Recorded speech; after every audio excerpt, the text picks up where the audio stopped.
Nazywamy się Kaluna Trip i jest nas troje. Aga, Bartek i nasz 50-letni Volkswagen Ogórek. Pasjonują nas stare Volkswageny, długoterminowe podróże i życie w drodze.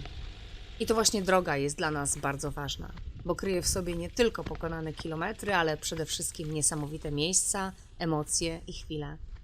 To na niej spotykamy cudownych ludzi, którzy zmieniają każdą naszą podróż w niesamowite przeżycie. Dzień dobry z Turcji. Mamy super porządek w aucie dzięki pogranicznikom tureckim, którzy nam kazali wszystko wyjąć, więc większość ułożyliśmy jeszcze na granicy mimo ich pretensji i awantury, którą urządziła Aga. A dzisiaj układamy resztę, więc To nie była żadna awantura. To nie była żadna awantura. pyskówka. Bo mnie zdenerwowali, no. Kazali nam wszystko wyjąć, wysłali nas na rentgen z autem, ale bagaże nam w ogóle nie sprawdzili. I To równie dobrze w tych bagażach mogliśmy mieć tony narkotyków, papierosów. Małe dziecko. Małe dziecko i jeszcze 4 uchodźców w śpiworach, ale po prostu to można. Tylko nie można ich przywozić tutaj w tych przestrzeniach między Tapicerką. tapicerką. No.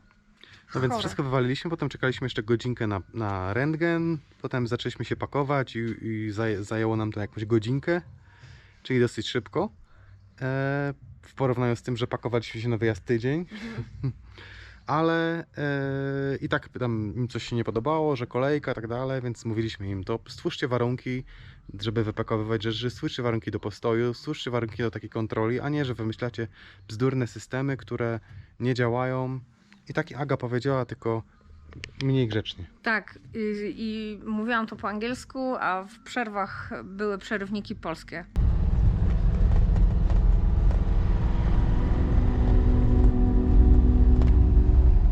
Zdejmij czapkę, bo ludzie będą myśleć, że jest zimno.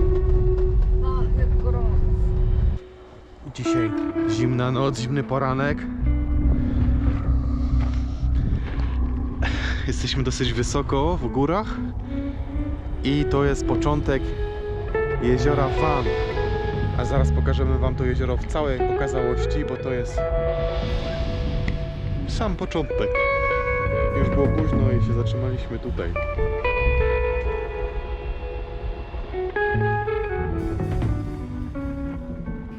Kiedy docieramy nad Wangolu, pojawia się słońce i w końcu choć trochę rozgrzewa nasze przemarznięte kości. Do tego idealnie rozświetla błękitne wody tego największego słonego jeziora Turcji. Droga, raz asfaltowa, raz szutrowa, wije się brzegiem jeziora i z każdym zakrętem przynosi nam piękniejsze widoki.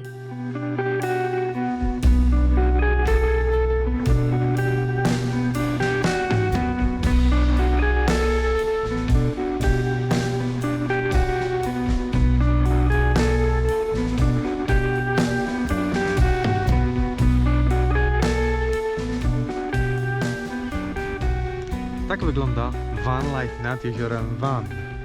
Jesteśmy już po śniadaniu, ale jeszcze przed obiadem.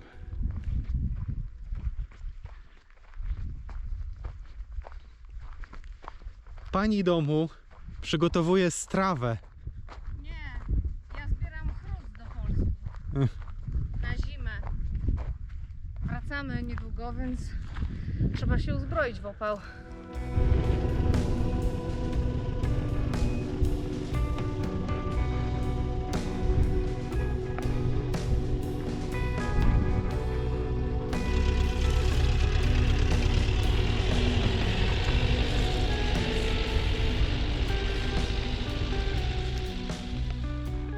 Nad jeziorem Van spędzamy 2 noce. Zaszywamy się w jednej z zatok i mamy plan nie robić nic. Niczego nie zwiedzamy, nigdzie się nie spieszymy. Chcemy pożyć po prostu kilka chwil w tym pięknym miejscu. Kilka razy odwiedzają nas pasterze, pytając, czy czegoś nie potrzebujemy. I tutaj znów spotykamy się z niespotykaną uprzejmością ludzi. W końcu ruszamy dalej, do innych pięknych miejsc Turcji.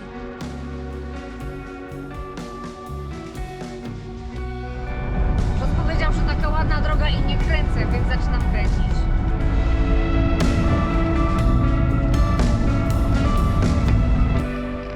jesteśmy na wzgórzu. To właśnie na tym wzgórzu, z widokiem na zalew Batman, umawiamy się z Martą i Dawidem, którzy za chwilę przekraczać będą granicę z Iranem. Trochę im zazdrościmy, że ta cudowna przygoda dopiero przed nimi. Jest pięknie i bardzo ciepło. Zapowiada się przyjemny wieczór.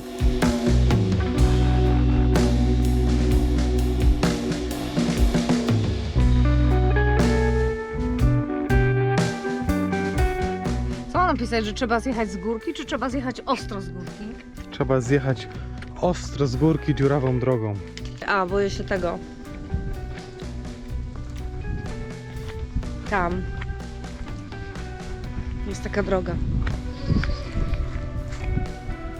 Nie wiem, czy ją widzicie, tam. I ona tutaj sobie i tak wygląda, a potem jest mega stroma na samej górze. I taka dziurawa. Dlaczego chciałem przejechać? Żeby nie stracić jakiegoś pędu. Tutaj, no.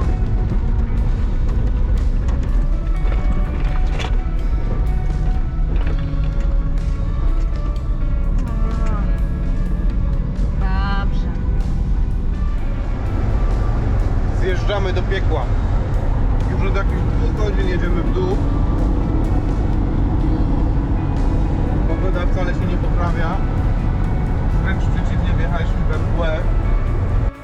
Panie Wrzesie. No, zapaliśmy laczka. Mam nadzieję, że jednego tylko. Akurat deszcz. No, ale no, na takiej mniejszej drodze, nie na głównej autostradzie. Chyba. No. Chyba. Dobra, Idziemy pelerynka. zobaczyć. Jest takie błękitne, a powinno być czarne. Mamy czarne. Ciekawe. Dzień dobry. Dzień dobry. Gdzie jesteśmy? Nad morzem. Jakim? Nie, na pastwisku.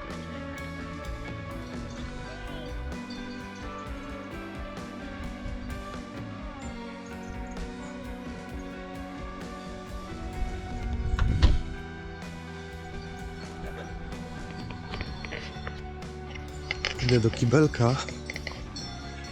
Jak widzicie, jest mocno po sezonie. I to był jedyny chyba otwarty kemping jeszcze tutaj. Opuszczamy Azję. Ostatnie nasze chwile w Azji. Było fajnie. Naprawdę było fajnie. To jeszcze nie koniec. To jeszcze nie koniec naszej podróży, ale naszej azjatyckiej części tak. Byliśmy totalnie zaskoczeni Azją, tym Bliskim Wschodem, ale zawiało. I pozytywnie bardzo zaskoczeni. Przede wszystkim ludźmi, bo każdy kraj to przede wszystkim ludzie, a nie politycy, ustrój i religia. Więc jak ktokolwiek z Was boi się pojechać do Iranu, Albo do nie wschodniej Turcji nawet. Albo wschodniej Turcji, nie ma się czego bać. Wschodnia Turcja jest przepiękna, Iran jest przecudowny, nie tylko jeśli chodzi o widoki, ale właśnie ludzie również. No i tak czujemy, że powoli wracamy do domu, ale postanowiliśmy jeszcze trochę zboczyć z trasy. Pan Wrzos teraz prowadzi. W idealnym momencie się zmieniliśmy.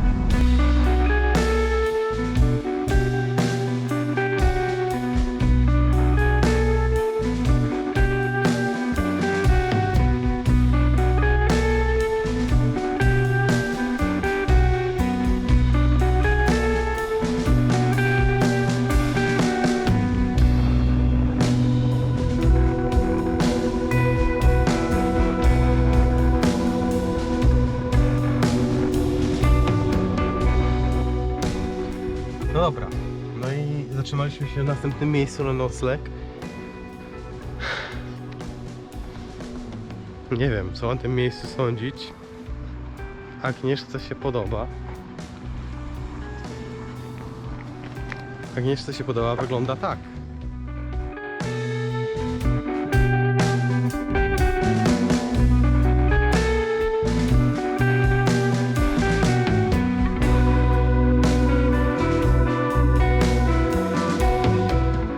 nasz ostatni nocleg w Turcji. Morze Marmara żegna nas przyjemną bryzą i szumem fal w nocy. Rankiem ruszamy dalej w drogę. Zmieniamy nasze plany i chcemy choć na chwilę wpaść do Grecji. Trasa, którą wybieramy, jest lekko górzysta. Ciągnie się zakrętami wzdłuż wybrzeża i zachwyca nas pięknymi widokami.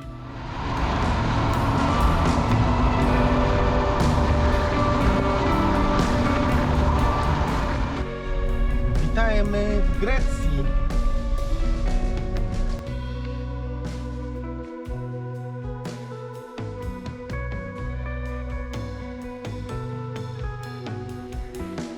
Jedzie pan z bawełną. Jest, pije wodę z rzeki, a my jedziemy.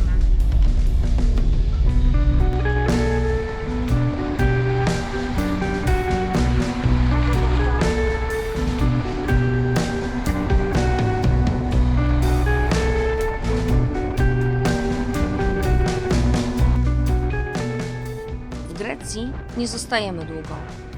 I mimo, że pogoda sprzyja, decydujemy się zostać tutaj jedynie na 2 noce.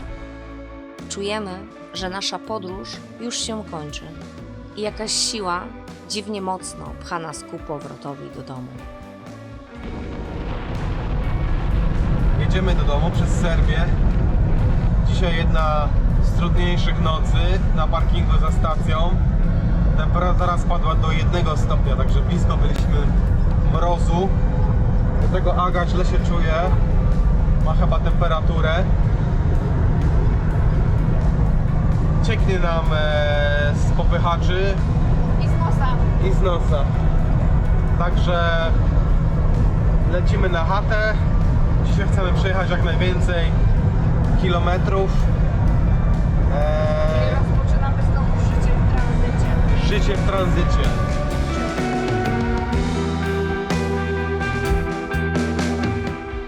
No i wracamy.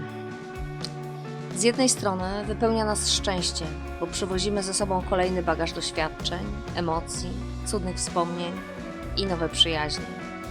Z drugiej przyszywający duszę smutek, bo już tęsknimy za tymi przestrzeniami i martwimy się o poznanych ludzi pozostawionych gdzieś tam, daleko, z ich problemami. Nie rozmawiamy wiele. Wydaje się, że chłoniemy mijaną przestrzeń po to, by ją zapamiętać, ale tak naprawdę wracamy myślami do minionych chwil, tygodni i miesięcy. Był to dla nas trudny emocjonalnie czas, szczególnie ten spędzony w Iranie.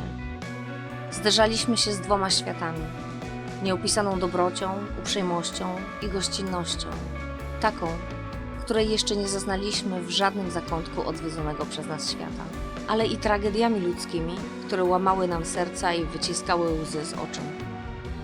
Wracamy i rozpoczynamy drogę do domu.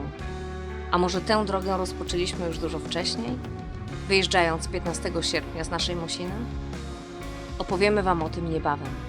Zaczynamy pisać.